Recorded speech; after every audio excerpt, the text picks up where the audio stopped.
All right, so I'm a published author on the 17th Amendment. My book is coming out in the fall. It's called The 17th Amendment Heist. There's another one, a longer version called the 17th Amendment and the Federal Reserve. But the 17th Amendment is just the worst thing across the board that ever fucking happened in this country. Whoa. If you're a libertarian, it's like sweeps you off your feet once you realize actually what the fuck happened. So prior to the 17th Amendment, for 77 years, there was no central bank. They had a couple central banks set up in the United States prior to the 17th Amendment, but they were only given 20-year charters because, see, the Senate was represented by the states were represented by the federal Senate, and so they were basically saying, oh yeah, give them a 20-year charter because I don't even know if I really like this. Somehow they had finally manipulated them into accepting a central bank, and they were still not really on board with it, because the whole thing of it is, it's like the states are their own government.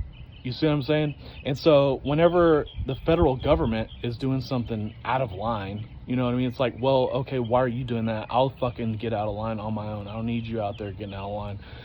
Even some of the good things that the federal government, could possibly do for the states, if they didn't want to do it themselves, probably even that the states aren't even going to be comfortable with, because that's an infringement on their sovereignty. You know what I mean?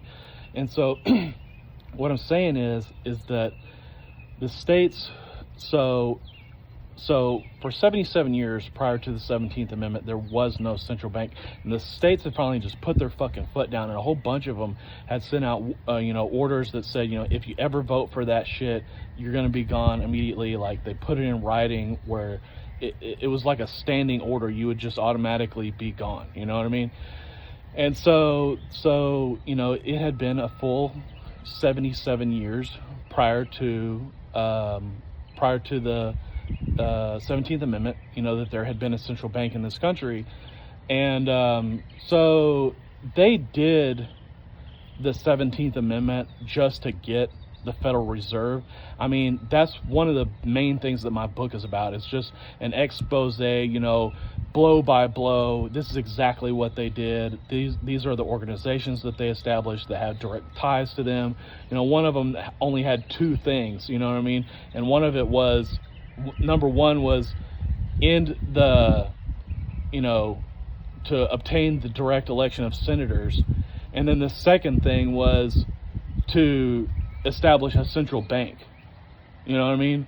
So everything that they were doing was all about just trying to get that 17th Amendment. Okay, so as soon as they got the 17th Amendment, then 8 months after that, they did the Federal Reserve.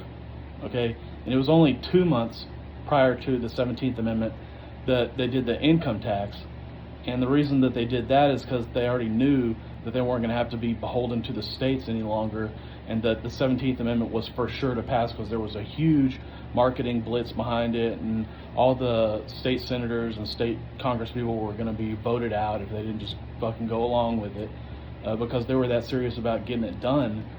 But what I'm saying is that it goes a lot deeper than that. So prior to the 17th Amendment, the United States federal government only spent about 3% of GDP, and now it's well over 20%. Right, so for those 77 years between the expiration of the Second Central Bank and the establishment of the 17th Amendment, the United States installed more railroad track than the rest of the world combined, okay? And so it's hard to just explain exactly how the bureaucracy has ballooned and how the dependency state has ballooned and how all these problems continue to just get worse, since the 17th Amendment. But it all does come down to the 17th Amendment, okay?